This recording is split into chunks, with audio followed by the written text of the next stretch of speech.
Have you ever noticed how some people don't flinch anymore? Not because they're fearless, but because they've already flinched enough for a lifetime. Something big happens, a breakup, a loss, a crisis, and while everyone else is panicking, they're oddly calm. Not relaxed, not happy, just steady. And people say things like, "Wow, you're so strong," or "I wish I had your resilience," without realizing what that strength was forged in. If you've ever been that person, or if you've looked at someone like that and wondered what's going on inside their head, let's talk about it. Because the psychology of people who have gone through too much is not what most people think it is. There's this common assumption that hardship automatically makes you tougher, wiser, better somehow. Like pain is a gym for the soul. Do enough reps and you come out shredded emotionally. But the reality is messier. What too much does to your brain isn't just about strength. It's about adaptation. It's about a nervous system that learned, over and over again, that the world can change without warning, that safety is conditional, and that you'd better be ready. Imagine your brain as a smoke detector. In a calm, predictable environment, it's set just right. Smoke comes in, alarm goes off. Fire avoided. But if you grow up or live in constant chaos, emotional fires, relational fires, financial fires, that detector gets recalibrated. Sometimes it becomes hypersensitive, blaring at the slightest hint of smoke. Other times, it goes the opposite direction. It gets quiet. Too quiet. Not because the danger isn't there, but because sounding the alarm all the time is exhausting. So your brain learns to conserve energy. This is one of the first psychological signatures of people who've gone through too much, altered threat perception.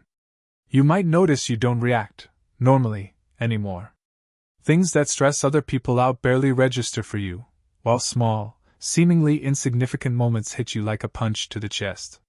Someone raises their voice slightly. A text goes unanswered. A plan changes last minute. Your body reacts before your mind can explain why. That's not weakness. That's conditioning. Your nervous system is basically saying, "I've seen how bad this can get. I'm not taking chances." Or sometimes it says the opposite. "I've survived worse. This doesn't even make the list." Both responses come from the same place, experience that exceeded your system's original capacity. Another thing that happens when you've gone through too much is a shift in how you relate to hope. This one is subtle and often misunderstood. People assume that after hardship, you either become endlessly optimistic or completely cynical. But many people land somewhere stranger. They become cautiously hopeful, or selectively hopeful. You don't dream in big, glossy fantasies anymore. You dream in increments. You hope for stability. For quiet. For a day that doesn't require emergency mode. There's a reason for that. When hope has been repeatedly punished, when you hoped something would work out and it didn't, when you trusted and were burned, your brain learns to protect you by lowering the ceiling. Not because you don't deserve more, but because disappointment hurts more when you let yourself want too much. So you start saying things like, "I don't expect anything," or "I'll see what happens," or "I'm just taking it one day at a time." From the outside, it can sound detached or pessimistic. From the inside, it's emotional risk management. People who've gone through too much also tend to develop a very specific relationship with control. You might notice this in yourself. You either try to control everything, plans, routines, outcomes, conversations, or you give up on control almost entirely. You go with the flow to the point where it looks like you don't care. Both are strategies. Both are attempts to create predictability in a world that once felt wildly unpredictable. Think about it. When life has blindsided you enough times, your brain starts scanning for levers. What can I influence here? What can I lock down so I'm not caught off guard again? For some people, that means becoming hyper-organized, hyper-prepared, hyper-independent. For others, it means emotional minimalism. Don't attach too much. Don't invest too early. Don't build castles on ground that might disappear. And then there's emotional depth. This is one of the quiet superpowers, and burdens, of people who have gone through too much. You feel things deeply, but you don't always show them loudly. You've learned that big emotions don't necessarily change outcomes. Crying didn't stop the loss. Anger didn't fix the damage. Explaining yourself didn't guarantee being understood. So your emotional life moved inward. That doesn't mean you're numb. In fact, it often means the opposite. You pick up on nuances other people miss. You sense shifts in tone. You notice when someone's smile doesn't reach their eyes. You understand pain without needing it explained. This is why people who've been through a lot often become accidental therapists for their friends. Others feel safe opening up to you, even if you never asked to hold that role. But here's the part people don't talk about enough: carrying that depth can be heavy. When you've seen how bad things can get, you can unsee it. Joy exists, yes, but it coexists with an awareness of fragility. Happiness feels real, but also temporary. There's a background process running in your mind that says, enjoy this, but don't forget how fast it can change. That's not negativity. That's memory. Another psychological shift that often happens is in how you value people. When you've gone through too much, especially if some of that pain came from relationships, your social circle tends to shrink. Not because you hate people, but because you've learned the cost of letting the wrong ones too close. You become selective. Intentional. You'd rather have a few relationships that feel safe and honest than many that feel performative or draining. This can be misunderstood as coldness or isolation. People might say, "You've changed," or "You don't open up like you used to." And they're right. You did change. You adapted. Your brain learned that not everyone deserves full access to your inner world.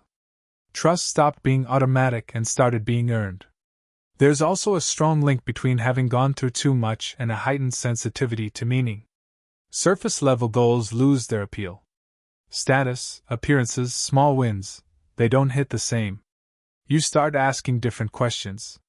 Does this matter? Is this worth my energy? Who am I becoming if I keep doing this?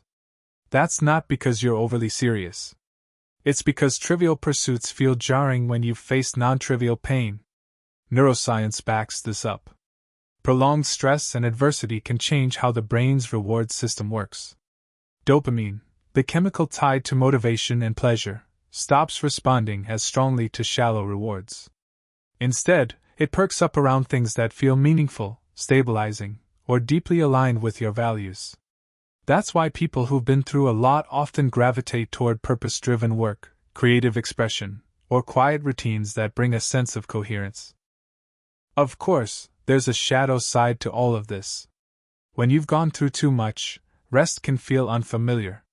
Peace can feel suspicious. Your body might stay tense even when things are objectively okay. This is what psychologists sometimes call post-traumatic growth, mixed with post-traumatic stress. Growth doesn't erase the stress. It grows around it. You might find yourself waiting for the other shoe to drop, or feeling guilty when things are going well, or wondering when the calm will end. Again, not because you're broken, but because your system learned that calm used to be temporary. It's trying to protect you from being blindsided again. So what's the reframe here? Because there has to be one, otherwise this is just a long description of survival mode. The reframe is this: if you've gone through too much, your brain isn't damaged. It's experienced. It learned fast, sometimes under unfair conditions. The skills you developed, emotional awareness, adaptability, depth, discernment, are real. They're valuable. They just need the right environment to soften instead of harden. Healing, for people like you, isn't about becoming who you were before. That version of you doesn't exist anymore, and that's okay. Healing is about teaching your nervous system that it doesn't have to be on guard all the time. That safety can be built slowly. That not every good moment is a setup for loss. That you're allowed to want things again, carefully, in your own way. And maybe the most important thing to understand is this: having gone through too much doesn't mean you're meant to carry everything alone. Independence kept you alive. Self-reliance got you through. But connection, real, safe, mutual connection, is what helps your system finally exhale.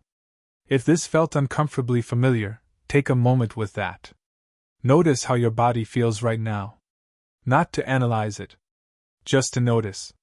That awareness alone is a sign of how tuned in you've become. And if you want to keep exploring why your mind works the way it does, why certain patterns keep showing up, and how to work with them instead of against them, you're in the right place. You can share your thoughts in the comments, or just sit with this quietly. Either way, understanding yourself a little more deeply is never wasted effort. And if you've gone through too much, you've already done the hard part, you survived. Now comes the part where you get to decide what survival turns into.